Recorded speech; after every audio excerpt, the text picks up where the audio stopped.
Hey everyone, welcome to another edition of the What Day Wednesday. Yesterday I had the opportunity to attend a rehab director meeting in Columbia, South Carolina.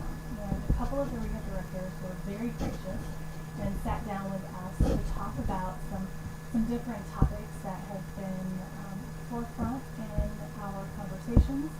In a second, you're going to see Jessica Clodfelder talk with one of her rehab directors, Frank, about how their team has really created a successful environment and transitioned from PPS to PDPM in a few weeks. You'll see me talking to another one of the rehab directors about something a little bit different, but enjoy the video today. Let us know if you have any questions in the chat box below. Thanks for watching and happy documenting. Hey, I'm Jessica Clodfelder, Regional Vice President with Health for Heritage, and today I'm joined by Frank, one of our rehab directors at Frankie at Seaside in Mount Pleasant, South Carolina. Today I wanted to talk to you, Frank, a little bit about how you've been able to embrace our initiatives with Health for Heritage and transitioning your community into PDPM. So can you talk a little bit about that transition that you went through?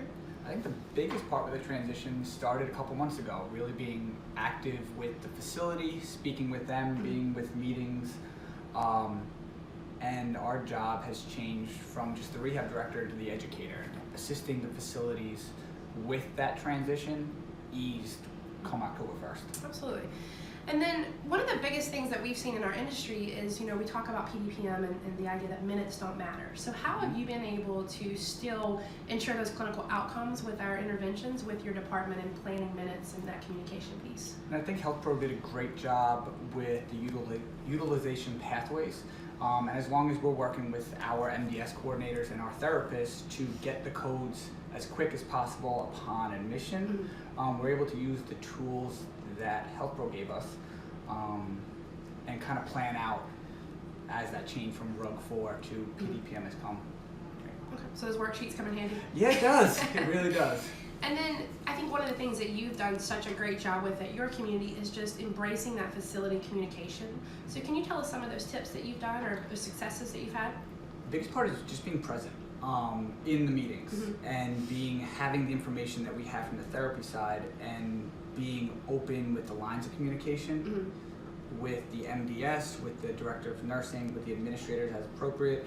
And if all the parts of the team come to those meetings with the information that they need, it just runs a lot smoother, it's quicker, it's a lot more timely, and we get a lot more done. Right. And then any documentation strategies that you've been able to embrace in this transition in our first month of PDPM? I think as the RD, we've changed our role from just therapy related to working with the nurses itself and having them document the stuff that help us out, at the same time us documenting maybe the more medical needs that they are addressing. So once again, therapy and nursing is supporting each other. Absolutely. Well, thank you for your time. Cool. Great Thank tips. you.